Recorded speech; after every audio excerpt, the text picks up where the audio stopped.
I'll be the last one left when the lights go out.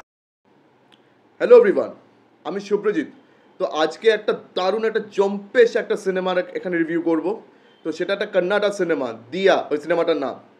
তো আপনাদের মধ্যে যা রোমান্টিক ছবির বিশাল বড় ভক্ত, যা আর কি রোমান্টিক ছবি দেখতে খুব ভালোবাসেন, তাদের জন্য দিয়া হচ্ছে একটা মাস্ট ওয়াচ ফিল্ম। তো এই সিনেমাটা আর কি 2020 রিলিজ হয়েছিল, ফেব্রুয়ারি 2020-তে। তো এটা তার কিছুদিন পরে অ্যামাজন প্রাইমে চলে এসেছিলো, এখনও অ্যামাজন প্রাইমে অ্যাভেলেবল রয়েছে। তো ওটা আমি সেখানেই দেখেছিলাম। তো এটা একটা অসম একটা রোমান্টিক ছবি হয়েছে। তো দেখুন, আজকালকার দিনে কিন্তু রোমান্টিক ছবি যে একটা কি দুটো তৈরি হচ্ছে তা না, প্রচুর রোমান্টিক সিনেমা তৈরি হচ্ছে প্রত্যেকটা ইন্ডাস্ট্রিতে। তো রোমান্টিক সিনেমা মানে এমন একটা জনরা হয়ে গেছে যেটা বানানো আজকের দিনে খুবই মুশকিল। বিকজ দেখুন, মানে রোমান্টিক সিনেমা আজকে আমরা অনেক বেশি ঘন ঘন দেখছি। তো একটা যদি নতুন একটা রোমান্টিক সিনেমা বানাতে হয়, তো সেই স্ক্রিপ্টের মধ্যে একটা ফ্রেশনেস চাই, এমনকি যে ইমোশনসের মধ্যে একটা ফ্রেশনেস চাই, অ্যান্ড প্লাস সেরকম কনভিনসিং পারফরমেন্সেস চাই। তো মানে এটা বেসিক্যালি একটা লাভ ট্রায়াঙ্গেল সিনেমা। তো এখানে একটি মেয়ে রয়েছে দিয়া। তো সে কলেজের তার একজন সিনিয়র ছিল রোহিত, তার প্রেমে সে পড়েছিল। কিন্তু তাকে কলেজে আর কি থাকাকালীন আর কি সে নিজের প্রেমের কথাটা বলতে পারেনি।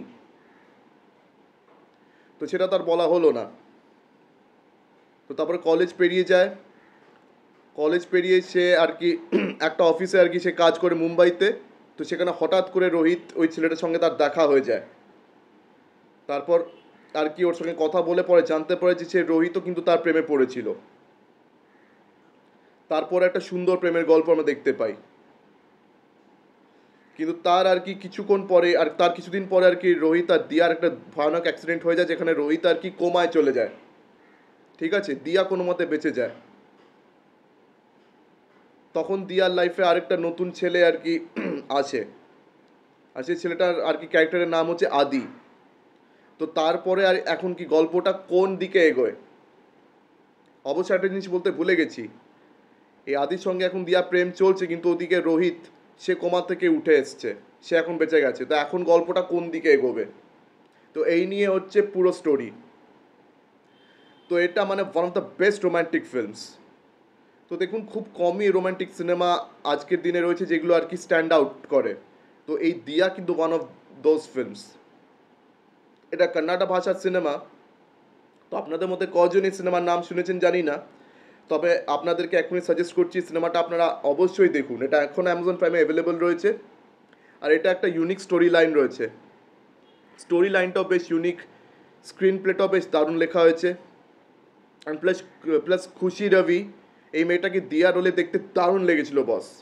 মানে আমি তখন ওকে দেখে বেশ ক্রাশ খেয়ে গেছিলাম। মানে এটা আমার ওয়ান অফ দ্য বেস্ট আর কি, আমার দেখা আর কি ওয়ান অফ দ্য বেস্ট আর কি রোম্যান্টিক সিনেমা এটা।